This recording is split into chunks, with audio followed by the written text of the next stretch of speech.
Bienvenue dans le podcast Histoire d'artisans. Je suis Lisa Millet, présidente de l'association. Nous avons à cœur de valoriser l'innovation et le savoir-faire des artisans d'art. Je suis fière d'annoncer notre collaboration avec la Fondation Bettencourt-Schuller pour une série spéciale, Des ailes au talent, qui met en lumière des lauréats du prix Liliane Bettencourt pour l'intelligence de la main. Chaque semaine, jusqu'à fin octobre, découvrez des histoires inspirantes d'artisans d'exception. Retrouvez plus d'infos en description. Belle écoute!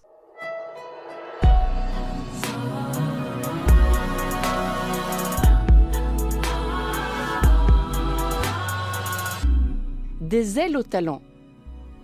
Je vous propose de faire connaissance avec des artistes qui maîtrisent les techniques et savoir-faire des métiers d'art. Des ailes au talent, c'est une série de portraits de femmes et d'hommes dont le talent et le parcours méritent d'être racontés. Des portraits littéraires. Nous avons choisi de donner la parole à des écrivaines et à des écrivains. Chaque épisode de ce podcast est donc le fruit d'une rencontre entre un artisan d'art et une plume.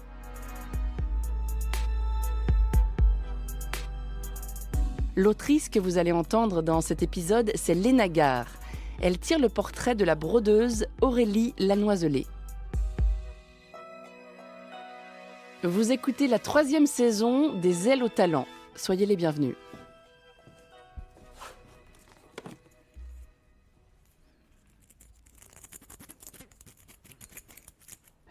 Bonjour, je m'appelle Aurélie Lanoiselet, je suis créatrice d'art textile. Ma spécialité, c'est la broderie. J'ai eu le prix pour l'intelligence de la main de la Fondation Bettencourt-Schuller en 2009.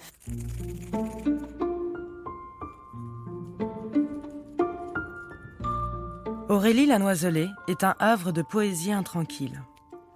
Il faut entendre les cristaux clairs, chauds et fougueux dans sa voix pour mesurer ma frustration à prendre la parole à sa place. Seule l'intuition que je dirais mieux qu'elle, sa lumière, me console. Tout ne fonctionne pas, hein. C'est comme là, tu vois, je commence des phrases, je ne vais pas au bout. C'est vrai.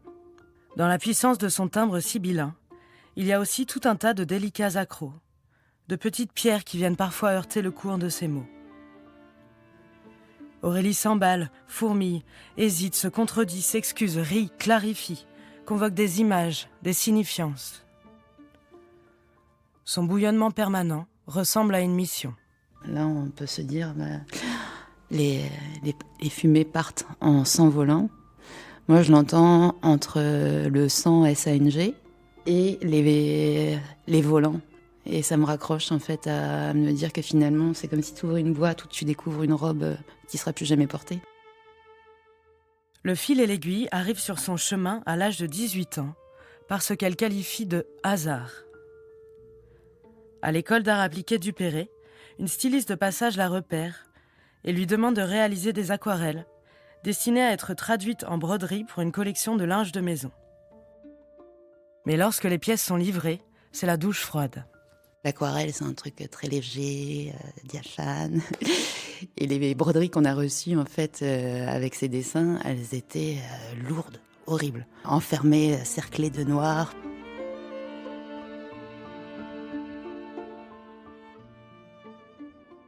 Cette impossibilité à supporter que sa vision soit trahie lui donne envie de franchir le mur, de comprendre comment fonctionne la broderie.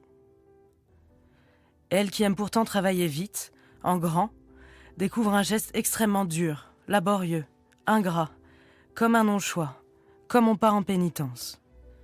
Elle rosit de gêne quand j'emploie le mot « vocation ». Elle dit « pragmatisme ». Il y a du boulot dans le linge de maison et elle a besoin d'être indépendante financièrement. Elle s'obstine à l'école, répète assidûment les techniques de point, aussi nombreux et nuancés que la gamme des couleurs. On peut les superposer, changer d'échelle, varier les fils, les rythmes, les hauteurs, les épaisseurs. Dans sa bouche, la broderie est un jeu, un monde de gestes à inventer, une esthétique des possibles. Mais en art appliqué, la frontière est souvent mince entre créativité et arrogance. Et à Duperré, sa curiosité débordante passe mal. Ainsi de l'or bleu, sa pièce de fin d'études, un vêtement ouvrier jonché d'or, construit comme une cathédrale, en doublant les hauteurs pour se rapprocher du divin, et exposé couché, comme un gisant. Extinction de voix générale à l'examen, où on la prend pour une espèce de catho communiste engagé. Ça a été, je sais pas, comme une histoire d'amour où tu comprends rien quand tu te fais larguer en fait.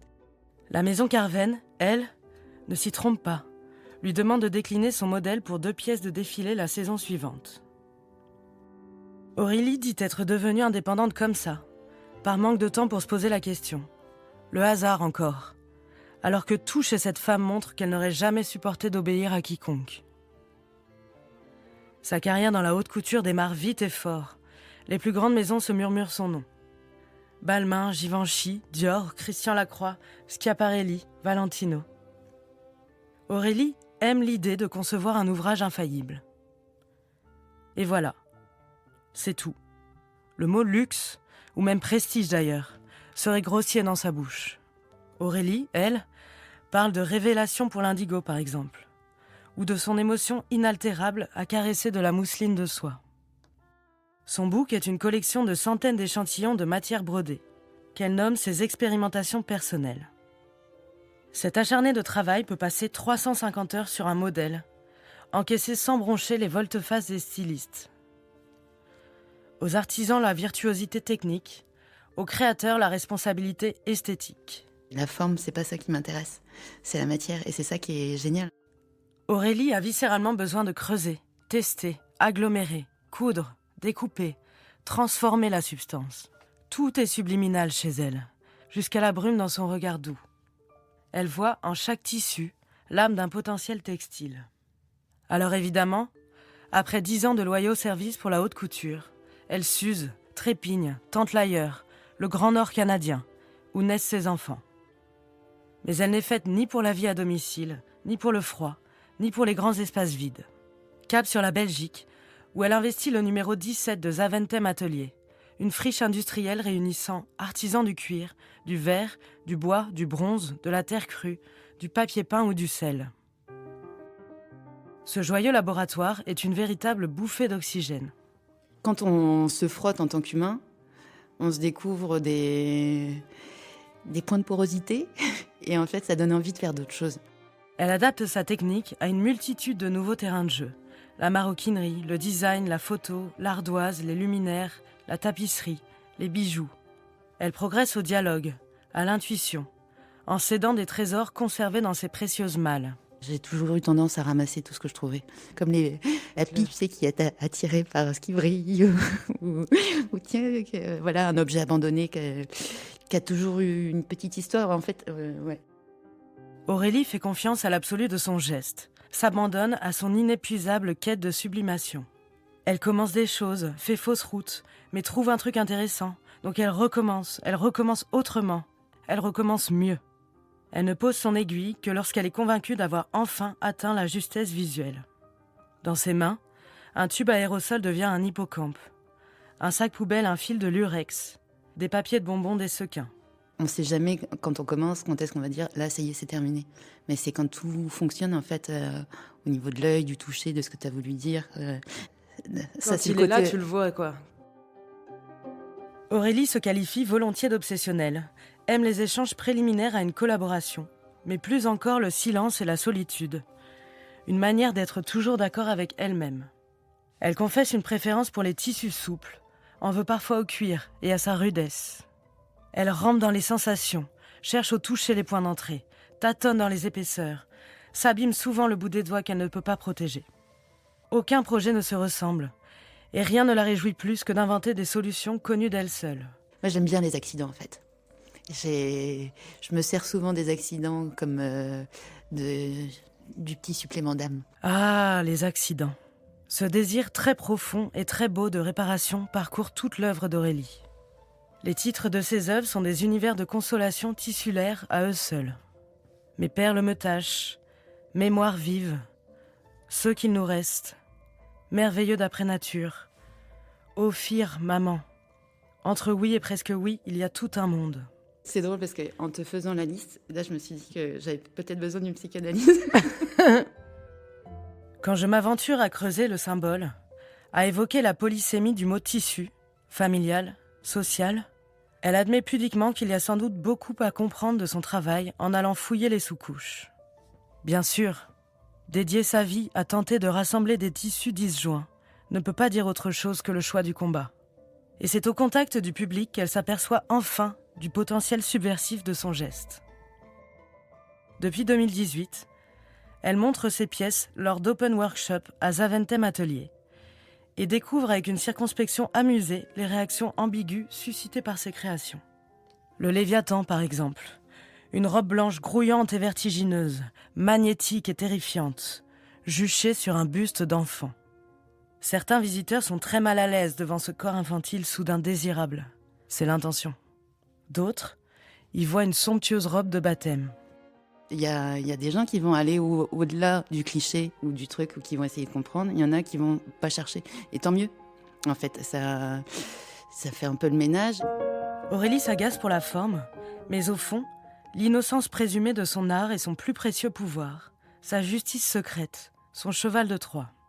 Elle sourit en rappelant que le point de croix était un enseignement obligatoire pour les fillettes jusqu'en 1972.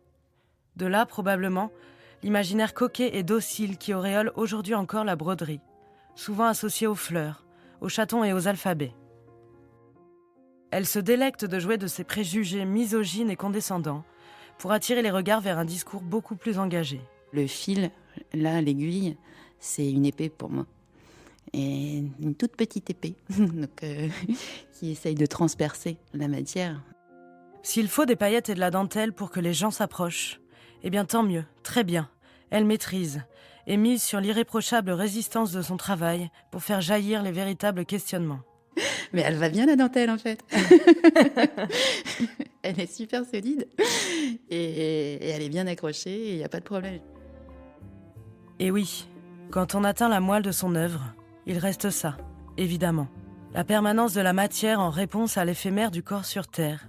Le besoin de donner chair au sacré, comme une main du présent tendue vers ce qui n'est plus, mais voudrait exister encore un peu. Voilà la mission d'Aurélie Lanoiselet. Mue par l'urgence de magnifier tout ce qui finira par disparaître, elle conjoint l'espace-temps des humains. Rien de moins. Mais je suis sans doute bien trop lyrique à son goût. Faut se détendre, quoi. Ça va sauver personne. Après, moi, c'est plus des questions. Je me dis, une fois qu'il y a un truc qui me travaille un peu trop, je préfère le mettre en chose. Il est là, je l'ai posé, je peux passer à autre chose.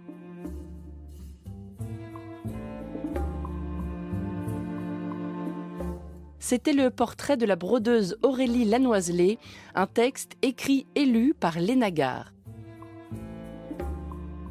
Des ailes au talent est un podcast de la Fondation Bettencourt-Schuller, réalisé par le studio Radio France en collaboration avec les éditions Gallimard.